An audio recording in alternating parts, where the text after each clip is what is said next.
Tuloy-tuloy ang tsikahan at tsismisan. Walang makakapigil sa daldalan na hatid ng Banana Crew.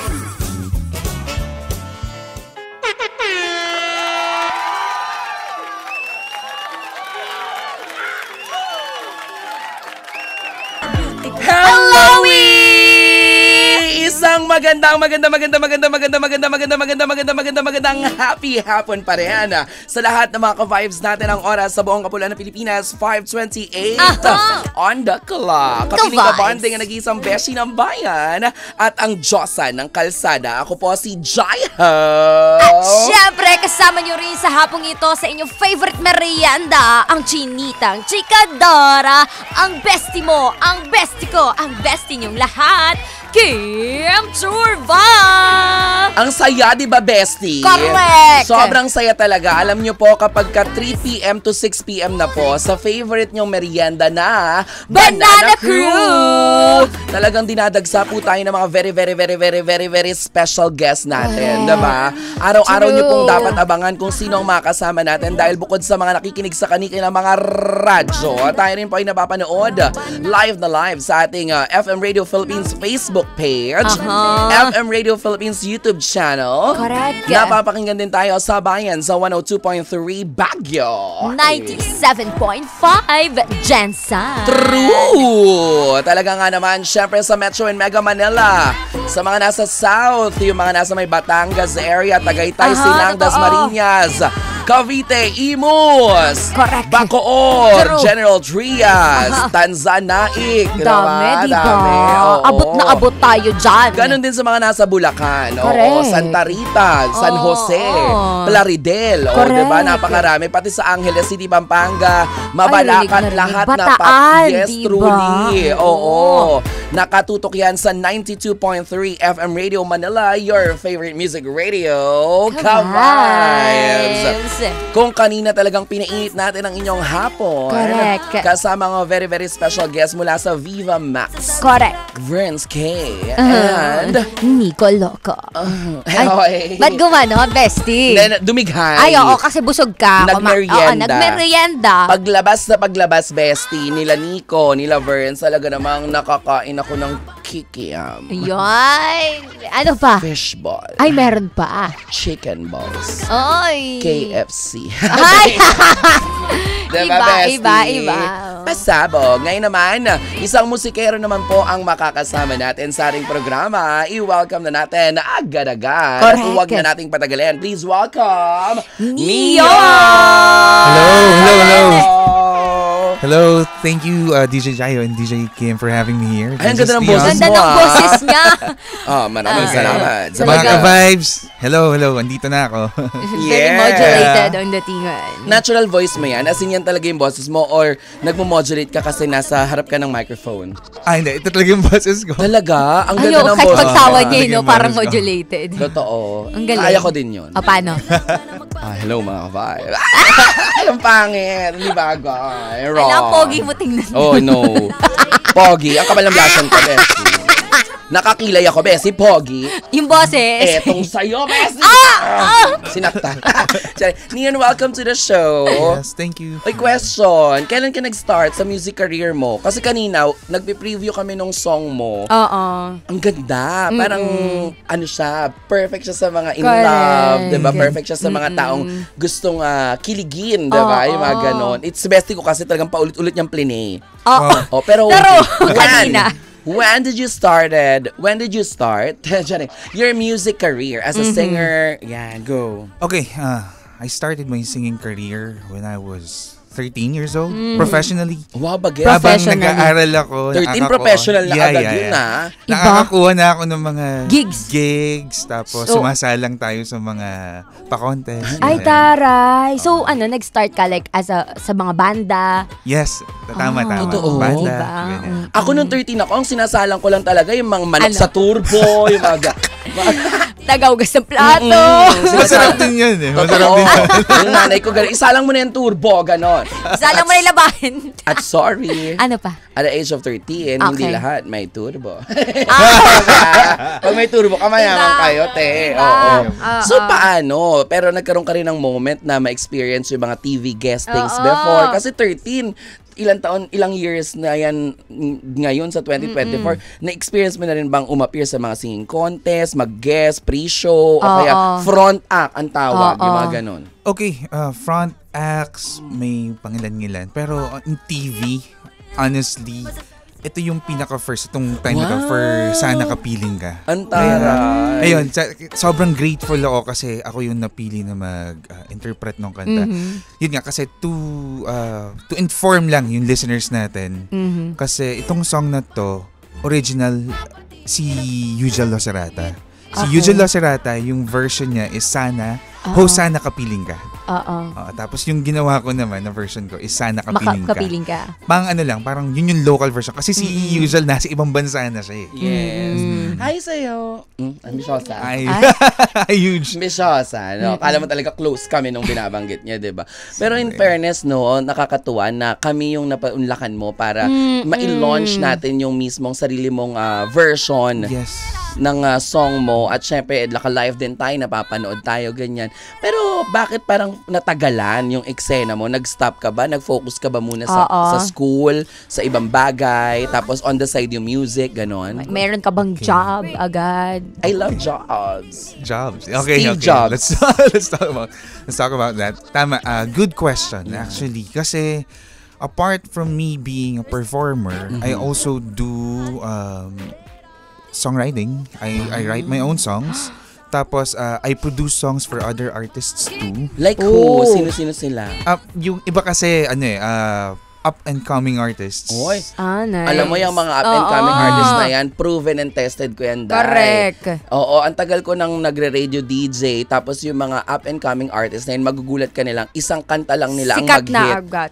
Perfect talaga. Di ba, Perfect. good example ngayon lang si Maki, yung sa Dilaw, di ba? Oo. Yung sa Saan, yung Oo. Namumula. Di ba, talagang kasi nakikita ko yung mga behind the cameras na gapang nung mga ad prom, nung mga tao behind, kunyari kung anong record labels, nakikita ko kung paano ginagapang yan. Sa umpisa sa totoong buhay, may mga iilan ha, pero ako kaya kong sabihin sa sarili ko, never akong namili ng igigest.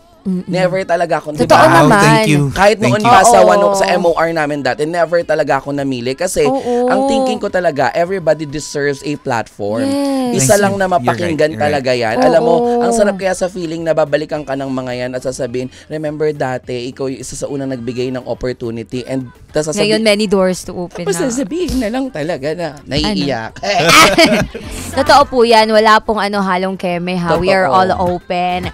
Kung ano ba, starting ka pa lang, di ba? Meron ka nang nabuo, di ba? Ganon. So, Walang... a way of giving back natin yun, bestie. Oo. Nung tayo nga nangarap hindi rin naman tayo pinagkaitan, di Totoo. ba? Hindi tayo pinagkaitan na mabigyan ng opportunity, di ba? And sa pagpa-perform, walang edad yan, Day. Oo, Lalo na wala. pag musikero ka. Kasi sa pag-artista, dati may saying pa na pag 25, hindi ka pa pumapalo. Medyo kabahan ka, matakot ka.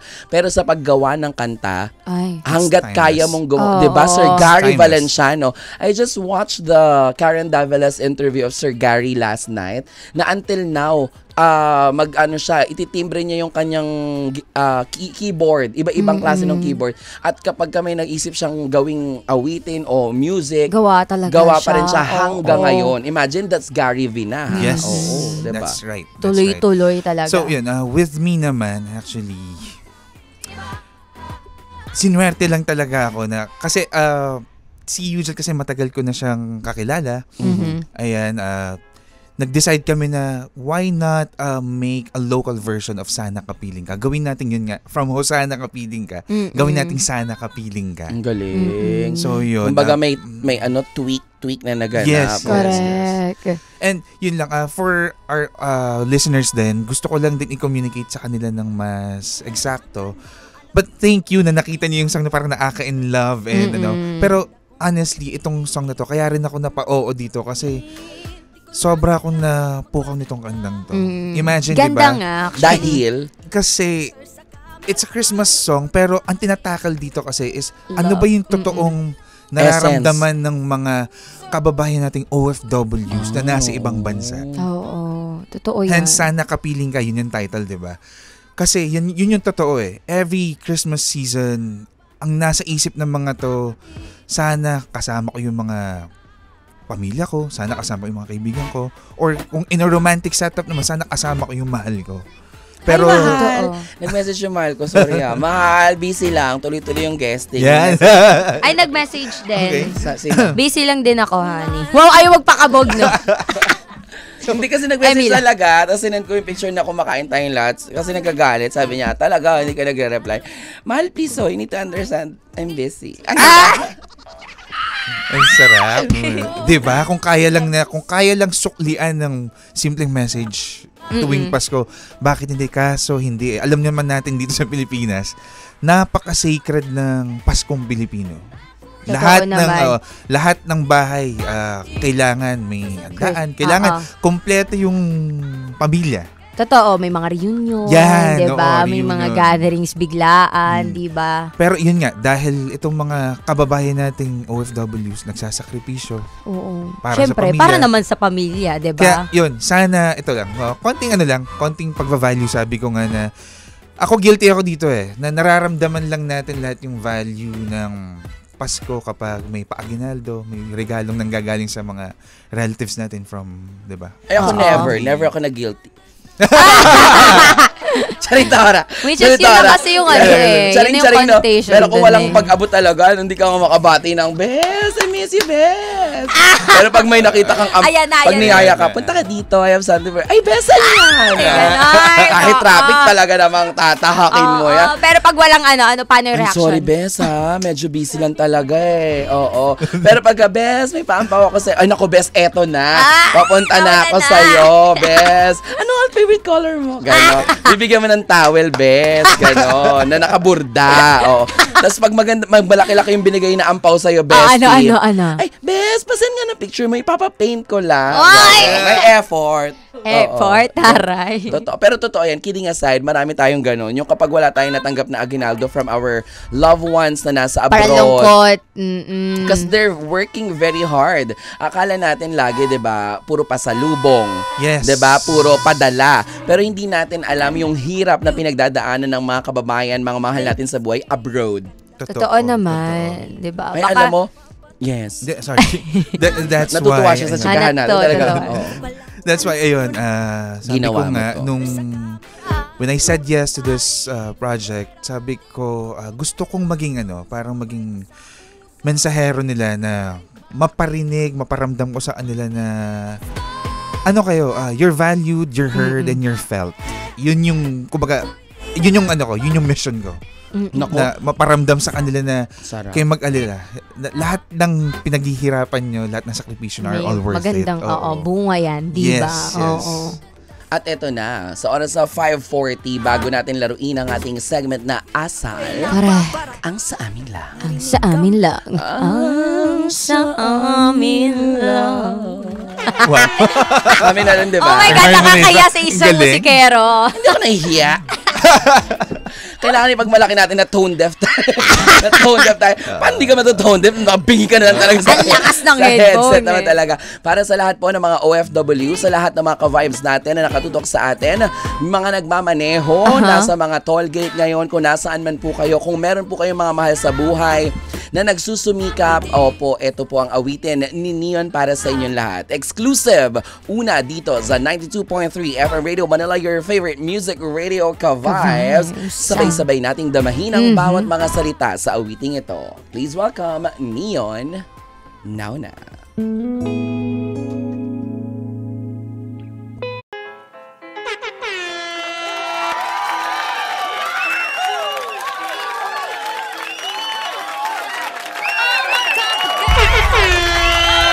There you have it! Narinig po natin ang awitin ni Neon, Sana'y Kapiling Ka.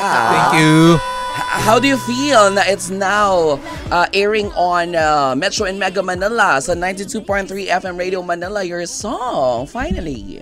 I'm just grateful and feel very blessed na ma-share ko tong kantang to sa napakaraming tao.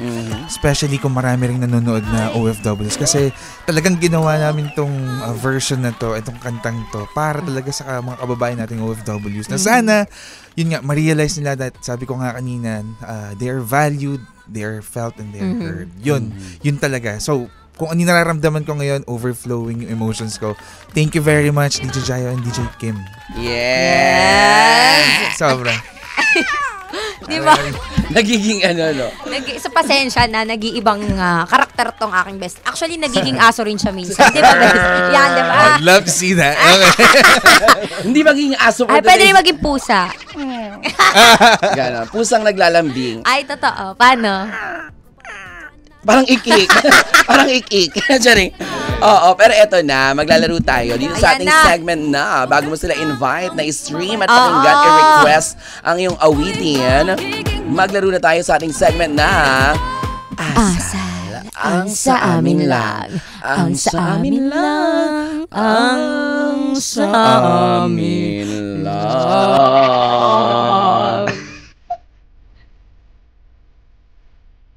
Bumunot na tayo bawat Correct, isa. Oo, very quick and fast na bunutan. Sagutin natin ang mga katanungan na hindi madalas na itatanong sa atin ng ating mga mahal sa buhay, ng ating mga sarili, at ng ating mga kaibigan. Unahin na natin syempre si Neon. Ano ang tanong? Sa likod, sa likod. Okay. Sa likod.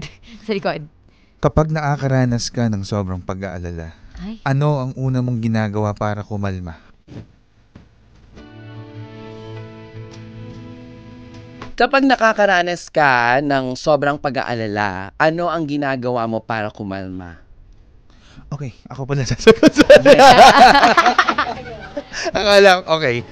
So, sobrang pag-aalala, pumipikit ako, itinihinto ko yung pag-iisip ko. As in, pikit, katahimikan, dasal. Yun. Para once again, maramdaman ko sa sarili ko na okay lang lahat. Ganun. Anong sabi ng bara sa likod? Anxiety can be tough, pero lagi mong hawak kung paano mo aayusin ang reaction mo. Focus on what's in front of you. Pwede mong sabihin sa akin. Ano naman sa'yo, bestie? Ato Ganda sa ng mga akin. sagot niya. Habang Kaya sinasabi nga niya, eh. pumikit talaga ako. Tap- Natakot lang ako, baka pagmulat ko, wala na kayo. Wala na kayo next program na. Di ba? Di Alam mo, naman, kung di naman. wala na sila. Oo. Nakatulog. Nakatulog Nakatulog ka na. Okay, okay. Tawa ko doon. Yung pagdilat ko, ay, next program na pala. Ikaw na, bestie, sagot. Ito na. Ang nabunot ko para sa ating asal. Saan ka humuhugot ng lakas kapag nahihirapan ka? No, parang natanong na yun, bestie. Kaya nga no. Ano, O, bunot ka pupunit ulit. pa Ako muna. O sige. Ang tanong, anong words of encouragement ang sinasabi mo sa sarili mo kapag overwhelmed ka? Sinasabi ko lagi na words of encouragement sa sarili ko kapag na-overwhelm ako na be thankful always. Be grateful lagi. Kasi yung dating mga pinapangarap at yung mga hashtag dating sana na nire-request at hinihingi at pinagdadasal ko kay Lord. Dahil kasabay ng pagsisikap at kasabay ng pakikisama sa lahat ng tao, lalo na sa industriya na ginagalawan natin. Sinabi ko talaga na yung noon puro sana, nung binibigay niya nang hindi ko namamalayan, I'm doing things na dati pinagdadasal ko lang. Nasabi ko na parang, thank you Lord, you're my director. Kung sa pelikula, sa teleserye, or dito sa atin, ikaw yung director ko. Ako na lang yung aktor mo. Lahat ng sasabihin mo as my director, gagawin ko. Oo, actually lagi mo Kumbaga, siya sinasabi sa akin. Sinurrender ko na lahat-lahat kay Lord at lagi lang ako nagpapasalamat at sinasabi ko na, Lord, thank you kasi ganun pala yun. Kung dati iniiyak mo kasi gusto mo yung mga bagay na to, hindi pala lahat agad-agad mong ibibigay. Makukuha mo yung bagay na gusto mong makuha pala, bestie, kapag sinabayan mo ng tamang mga ingredients, di ba? Kung paano magkaroon ng masarap na pagkain. kapag tama yung nilagay mong ingredients. Hindi pwede yung sobra-sobra. Hindi pwedeng Kasi kulang. aalat, sobrang aanghang, di mo na siya may enjoy. Dapat laging sakto lang. Nung sinurrender ko siya, nung ginagawa ko na yung pag-DJ ko, nakapag-teleserye ako, nakapag-movie ako, I hosted every big events of the Totoo. Kapamilya Network. At marami pang iba nagtiwala sa akin. Sabi ko, ay, galing no. Dati, kagaya ng mga audience, ng mga fans na pumipila, gusto ko lang makapasok sa venue kasi sobra akong fascinated sa lights, etc. Nung ginagawa ko na siya, never ko inisip na dapat lumaki yung ulo ko at mag-iba yung ugali ko. Kasi hindi dapat ganun. And lagi akong, kung paano ako nabigyan ng pagkakataon, yun din yung lagi ko sinasabi, na always give the platform that you have to people na nangangarap din kasi kahit kailan hindi ka rin naman pinagdamutan at Totoo. lagi ka rin binuksan ng pintuan. Ganun. Ano sabi nung sa likod ng baraha mo? Sabi, ang dami mong sinabi. Sorry. Natatawa na si Neon. Hindi, sabi dito, hindi mo kailangan gawin lahat ngayon. One step at a time, makakarating ka rin. Oh, tama yung sinabi Totoo ko, naman. diba? Kumbaga dati, pag hindi ko nakukuha, may pinag-pray ako. Lord, ba't di mo binigay sa akin? Hindi ko na siya kini-question. Dahil alam ko lagi, pag hindi binigay sa akin, may rason. something Oo. na mas magandang ibibigay para sa akin.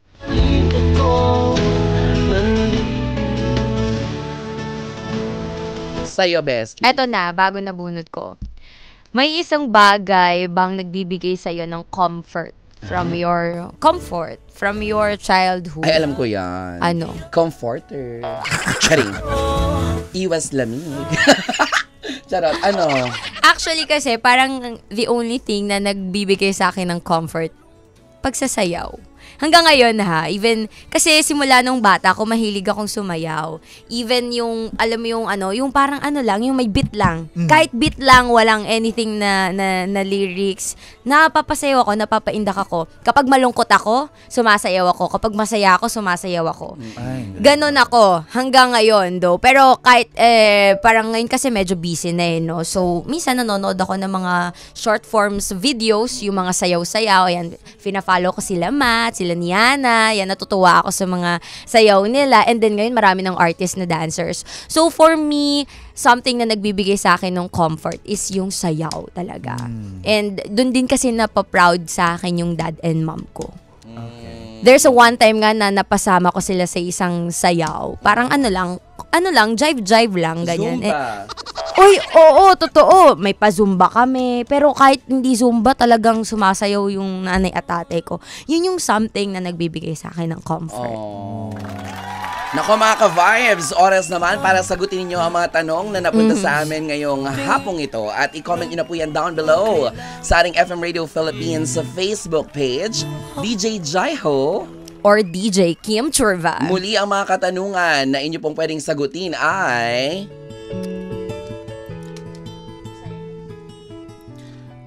kapag nakaranas ka ng sobrang pag-alala, ano ang una mong ginawa para kumalma? Anong words of encouragement ang sinasabi mo sa sarili mo kapag overwhelmed ka? May isang bagay bang nagbibigay sa'yo ng comfort from your childhood? Ano ito?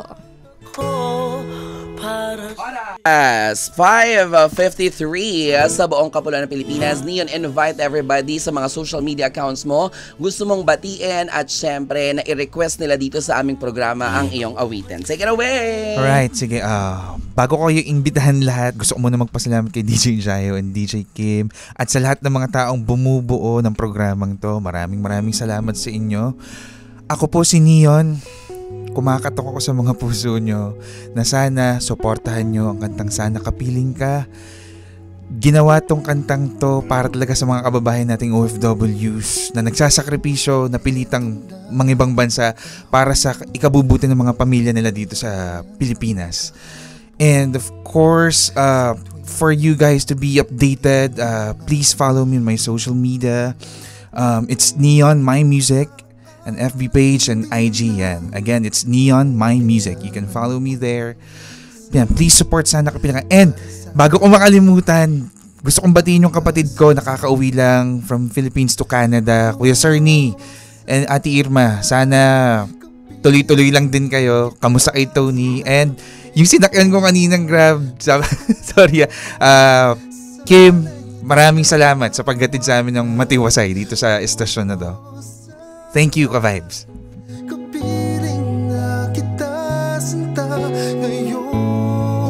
Maraming salamat! Ayan sa Grab na sinakyan mo at sa mga Grab drivers din na tayong ginagawang background. Sana Thank you po. nag-enjoy po kayo sa ating programa. Pangako po namin, mula alas 3 hanggang alas 6 ng hapon, kami po ang bahala, nagisingin kayo kung inaantok kayo habang nagmamaneho. Bubusugin din po namin kayo sa punong-puno naming mga kwentuhan at chikahan. Correct. Mga nakakatawa, nakakalungkot, sama-sama po tayo. Wala na pong iwanan. Sabay-sabay lang sa pagtutok. Siyempre, sa inyong favorite merienda, ang Banana Crew! May gusto kang batiin, bestie? Naku, binabati ko lahat ng mga nakikinig natin ka-vibes, buong community, sa aking family, kasakop Soreso, Borabon, Gallardo, Reyes, Unite, Pepito family. Hello po, magandang hapon sa inyong lahat. At syempre naman, sa, sa mga drivers na nakikinig ngayon, di ba? Luzon, Visayas, Mindanao, hello po, shower out. At syempre, batiin pala muna natin sila William Mortel, ayan, yung laging nakikinig, parang 24/7 sila nakikinig mula pa kaninang umaga. Pati na rin si Alteza Herrera, Sino Cruz. At syempre, ang sila Christine, sila Mean, sila Coach, basta sila Coach, sila TL, ang OM, ayan, sa may Makati, sa mga security guards dito sa baba. Sila Ate Jen, hello! sa baba, sila Kuya na lagi nagpapapark sa akin. Correct. At Yes. syempre sa mga security guards dyan sa may Royal Mansion na Wakwak, hello, shower out. Shala. Good afternoon. Taga-wakwak. Iba din, nakakaluwag-luwag yung friend ko. Oo. Batiin ko lang nag-comment sa ating Facebook si Mayet de Guzman Ponce. Sabi niya kanina sa tanong natin, bestie, ano yung pinaka-unforgettable ganap mo sa mga Christmas parties ng bata? Kasi sabi niya, when I was in elementary grade, I always got the Irish Spring soap or Lux soap. As in, till I graduated elementary. Taray. Elementary. Elementary. And when I was in high school naman, Ivory Place at saka small na mirror. Ayan. Hello daw, sabi ni William Mortel, King Philip Ayan, Guzman. totoo. Sila yan. Sila Ayan. Ferdy Marty, sila Jordan. Totoo. Yan, sila Sian. Ang daming nakatutok sa atin, no? Taga San Correct. Pedro, Laguna. Oy, shout out. Si Marco Paulo Acelajado, driving down, nakicarried away sila sa mga pinagsasagot ni Nico kanina. Ayan. So maraming salamat. Susunod Maraming po salamat. ang Six in the City. Let's get back to more music. Pagkatapos ng mga sagot ninyo, naaantayin po namin. Hetong awitin na ito ay para sa inyong lahat, mga ka-vibes. Sama-sama tayo, Lunes hanggang Biyernes. Dito lang sa Banana Crew. San pa ba? Walang iba kundi sa 92.3 FM Radio Manila, your favorite music radio, ka-vibes. 92.3 Lalong-lalo na mga magandang musika. Deep Beyonce. Kasi nung bata ako, mahilig ako sumayaw. Actually, galing talaga ako sa isang girl group. Bata pa lang ako, passion ko na yung dancing. So, yun na yung tumatak sa akin na artist, si Beyonce. Mamamaya. Palagi kang kasama kahit nasan